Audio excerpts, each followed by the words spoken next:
Ouais, c'est bon, on a pris tout ce qu'il faut, ok, nickel. Vous avez prévu le moindre détail quand même pour partir en vacances? Ce qu'il faudrait au strict minimum, ça serait... Mais oui, des jeux de société, bien évidemment. Oui, allô prof, pour les vacances un peu entre potes, qu'est-ce que vous pourriez conseiller?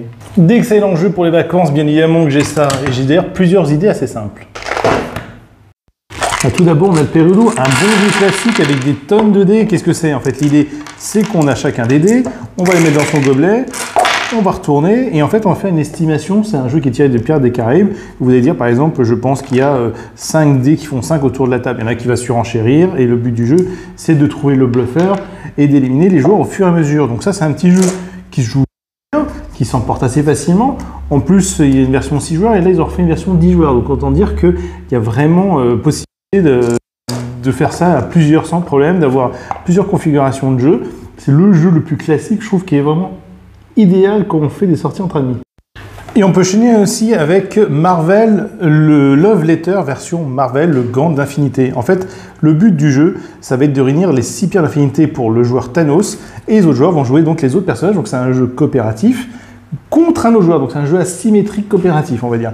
Donc le joueur de Thanos va essayer de récupérer ça ou d'éliminer les autres joueurs, et les autres joueurs vont, par un système d'élimination à la Love Letter, éliminer le joueur Thanos. Donc pour les joueurs qui sont un petit peu geeks, je trouve ça assez excellent, et c'est un jeu, je pense, qu'on peut caser assez facilement, ça s'emporte facilement, et on peut enchaîner des parties sans aucun problème, puis on fait alterner entre les joueurs Thanos et les joueurs, on va dire, Avengers.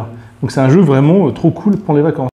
On enchaîne après et on termine sur Kinapa pour les parties où vous êtes à 4 et plus, jusqu'à 8 joueurs, et plus si vous achetez plusieurs Kinapa. Et en fait, l'idée, ça va être de faire des paires pour pouvoir les poser, voilà, et gagner le jeu en faisant 2 paires. Donc c'est un jeu qui va jouer beaucoup sur le bluff, c'est-à-dire qu'on retrouve un petit côté cette famille, mais avec du bluff, on va dire... au lieu de dire je cherche le 6, je veux dire qui n'a pas le 6. Donc on a fait une vidéo qui explique un petit peu ça sur TikTok et aussi sur notre chaîne YouTube. Donc voilà, ça c'est des petits jeux qui sont assez faciles à transporter. En plus, celui-là c'est un petit format pour l'instant. Donc je recommande vivement cette petite sélection.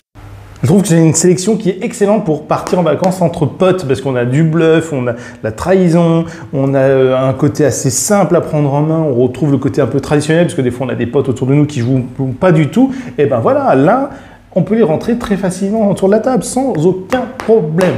Et en plus, si vous vous abonnez, j'en suis sûr que vous faites venir encore plus d'amis. Je ne sais pas pourquoi, mais je pense qu'il faut tenter l'abonnement. Et liker et